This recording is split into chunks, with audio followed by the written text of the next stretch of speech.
Well, this scene with Maggie can't get any creepier. そうね。だったらぴったりのミッションがあるわ。お。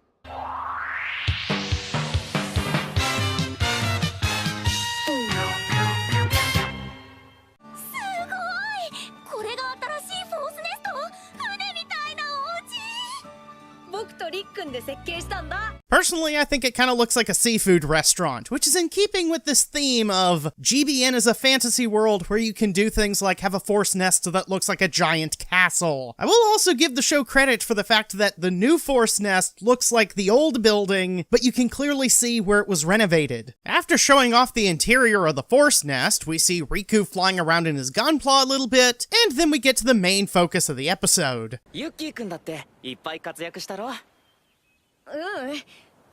Yuki feels like he's fallen so far behind Riku that he's not doing enough to contribute to his force. He feels like he needs to get better at GBN. This has some interesting story potential considering Yuki's the one who introduced Riku to GBN and possibly the Gundam franchise in general. The problem is the way this is introduced is just, oh, by the way, Yuki's depressed.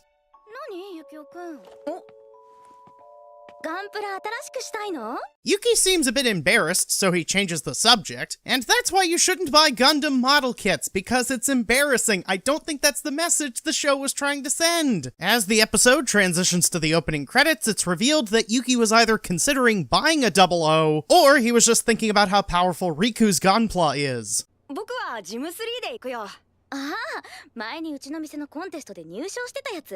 うん。初めて賞をもらったガンプラだし、思い入れもあるから、あれを改造して使うつもり。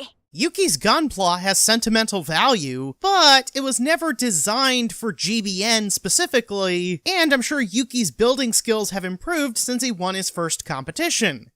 Plenty of story potential that the episode ignores. Instead, Yuki goes over to Maggie to ask for some advice. それでマギーさんに相談すれば、いいアドバイスがもらえると思って。After that awkwardness, we cut to Yuki selecting the mirror challenge, only to do a flashback of Maggie explaining the mirror challenge. So why couldn't they just have awkward Maggie scene, Maggie explaining it, mirror challenge? The flashback seems unnecessary. ミラーミッションにエントリーします。 What a coincidence! Doji's here to take the mirror challenge at the exact same time! Sara's a bit more understandable since she would get a notification when Yuki logs into GBN, so naturally Yuki and Doji are arguing over who gets to take the mirror challenge, leading to... 3名のエントリーを確認しました。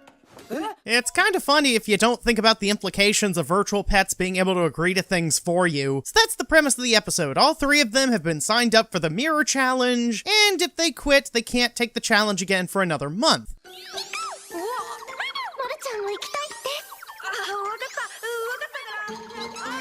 The first level is a Gunpla battle to establish that this challenge isn't going to be easy.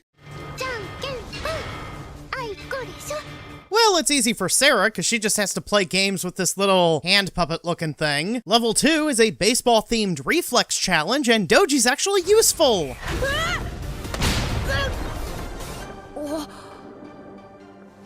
It doesn't matter that we had to undo some of Yuki's character growth from episode 4. We made Doji useful, so yay! Level 3 is a series of puzzles to test intelligence, which is obviously Yuki's strength. So now it's on to level 4, the obstacle course, where Sara almost falls off, Yuki and Doji catch her, and then they fall off.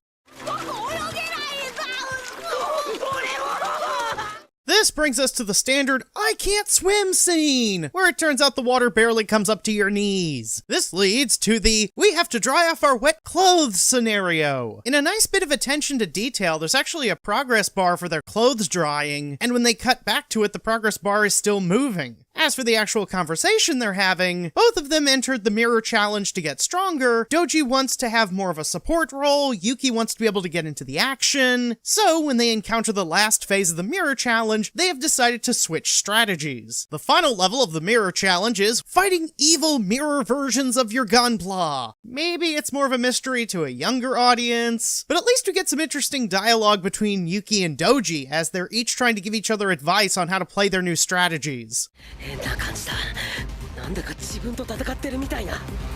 Yuki notices the same thing, and that's the point of the mirror challenge. For normal players, the mirror challenge analyzes your abilities, analyzes your fight history, and creates the perfect opponent, which not only offers a challenge, but gives you the opportunity to see potential weaknesses. Sara, on the other hand, is not a normal player. She has her crazy abilities. あなたは誰?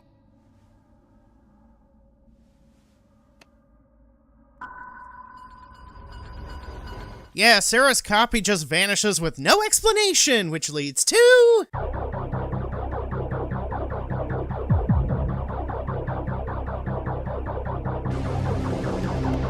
big glitchy monster thing with tentacles. Doji throws Yuki the changeling rifle, and they both switch back to their regular strategies. That's when they realize the previous levels, the ones that they said had nothing to do with Gunpla battles, were actually teaching them something. In other words, wax on, wax off. With Gunpla. The moral of this episode is not to try to be something you're not, but to play to your strength. Try to be the best you can be. Yuki's strength is obviously ranged combat, and Doji's strength is...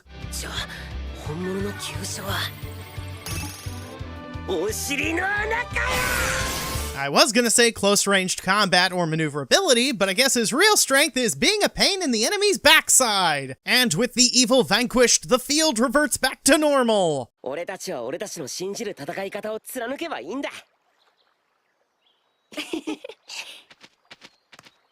That bird's been following him since they entered the mirror challenge, so now maybe we're gonna get some answers. I know it can talk.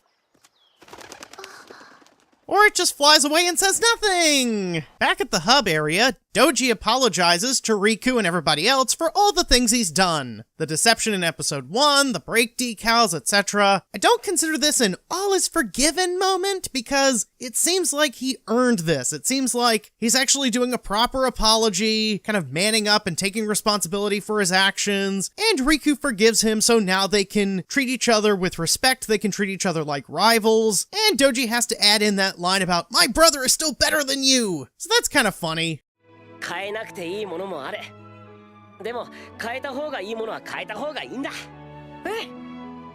that little reminder of the moral of the episode, it's back to the Gunpla store, where Yuki is working on his new Gunpla based off the Jagan, which canonically is actually what replaced the GM3. 何? 今度はミラーミッションのサーバーで?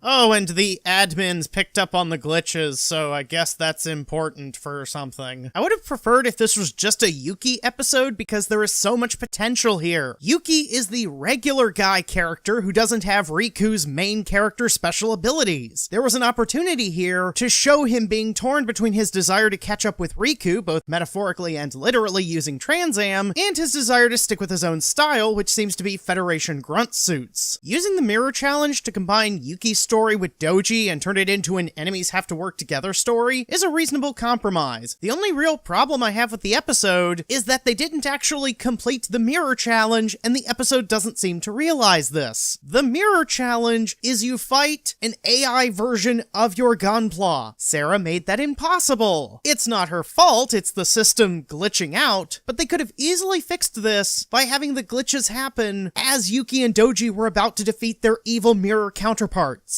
I think Sara was here to offer words of encouragement and then provide the motivation of protect the women, which causes Yuki and Doji to realize they have to go back to their normal strategies, and then they realize that all the training from before is actually relevant to Gunpla battles. I don't think this is the bad episode, but if this is supposed to be Yuki's character growth episode, I think he deserved more. This is the Hypervisor signing off.